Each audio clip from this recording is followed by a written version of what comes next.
এখন চট্টগ্রামের কর্ণফুলী নদী পাড় থেকে আমাদের সঙ্গে যুক্ত হচ্ছেন সহকর্মী নয়ন বড়ুয়া। জয়, সকাল থেকেই তো এই অভিযান শুরু হয়েছে, তো এ পর্যন্ত আসলে কি কি স্থাপনা উচ্ছেদ করা হলো, কি বলছেন কর্তৃপক্ষ?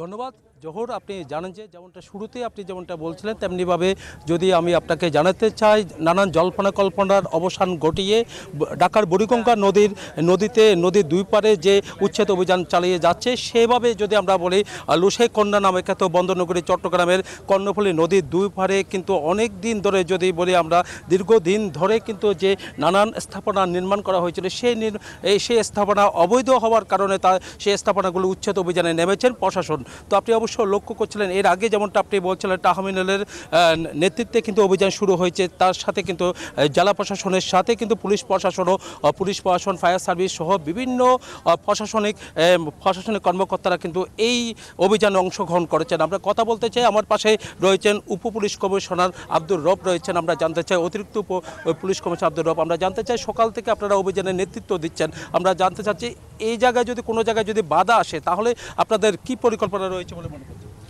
না, এখানে আপনারা জানেন যে সদরঘাট এলাকাটি একটি বাণিজ্যিক এলাকা এবং এখানে প্রচুর শ্রমিক এবং অন্যান্যরা সবাই এখানে কাজ করে থাকে এবং জনগণ এখানে সবসময় জনাধিক্য থাকে।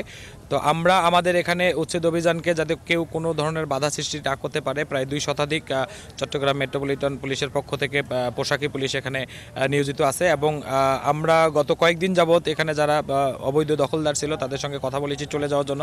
অধিকাংশই স্বেচ্ছায় চলে গেছে এবং কিছু স্ট্রাকচার রয়ে গেছে। আমরা এতক্ষণে প্রায় 3টি ঘাট আমরা কমপ্লিট করেছি, এখন পর্যন্ত আমরা কোনো বাধার সম্মুখীন হয়নি। আমরা 4র্থ ঘাটে এখন অভিযান চালাবো এবং আমাদের ফোর্সরা ওখানে ক্লিয়ার করতেছে। আশা করতেছি এখানে কোনো ধরনের কোনো আইন শৃঙ্খলার অবনতি ঘটবে না। আর যদি কেউ এরকম পরিস্থিতি সৃষ্টি করে তো সেটা মোকাবেলা করার জন্য আমাদের সর্বোচ্চ প্রস্তুতি রয়েছে। এখানে যারা আসলে অনেক দিন ধরে যারা স্থাপনা নির্মাণ করেছিলেন তাদের সাথেও আমরা কথা বলেছি, তাদের কিন্তু একটা দাবি রয়েছে, তাদেরকে কোনো নোটিশ ছাড়াই কিন্তু অভিযান চালানো হচ্ছে, সেরকম দাবি রয়েছে। সেদিকে কি আপনাদের কি কোনো নজর আছে কি?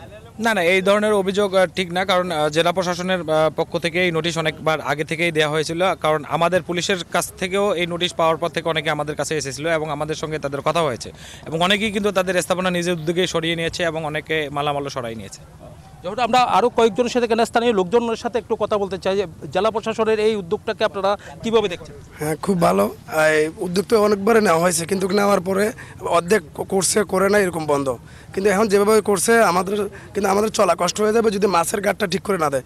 কিন্তু সরকার যেটা নিছে খুব ভালো, সবার জন্য ভালো হবে। আর যদি আমাদের মাছ তোলার যদি ক্যারিংগুলো যদি সব লাইন করে। ধন্যবাদ আপনাকে। যখন আমরা এতক্ষণ ধরে কথা বলেছি এখানে পুলিশ প্রশাসনের এমনকি পুলিশের উচ্চ পদস্থ কর্মকর্তা যারা রয়েছে তাদের সাথে কথা বলেছি, এমনকি স্থানীয় লোকজনের সাথেও আমরা কথা বলেছি, এমনকি যারা ম্যাজিস্ট্রেট রয়েছে যারা অভিযানের নেতৃত্ব দিচ্ছেন তারা বলছিলেন আসলে আমিও যেখানে দাঁড়িয়ে আছি এখানেও কিন্তু স্থাপনা ছিল, সেই জায়গায়ও কিন্তু তারা উচ্ছেদ অভিযান চালিয়েছে। এমনকি যেখানে উচ্ছেদ অভিযান চালিয়ে যাওয়ার পরে তারা সফলতা দেখেছেন সেই জায়গাগুলিতে তারা বলছিলেন আসলে তারা বনায়ন করবে বলে আমাদেরকে জানিয়েছেন। তো এই ছিল আমার এখানকার সর্বশেষ জোহর। জয়, আপনাকে ধন্যবাদ। দর্শক, চট্টগ্রামের কর্ণফুলী তীরে অবৈধ স্থাপনা উচ্ছেদ অভিযান সম্পর্কে জানাচ্ছেন সহকর্মী নয়ন বড়ুয়া। জয়।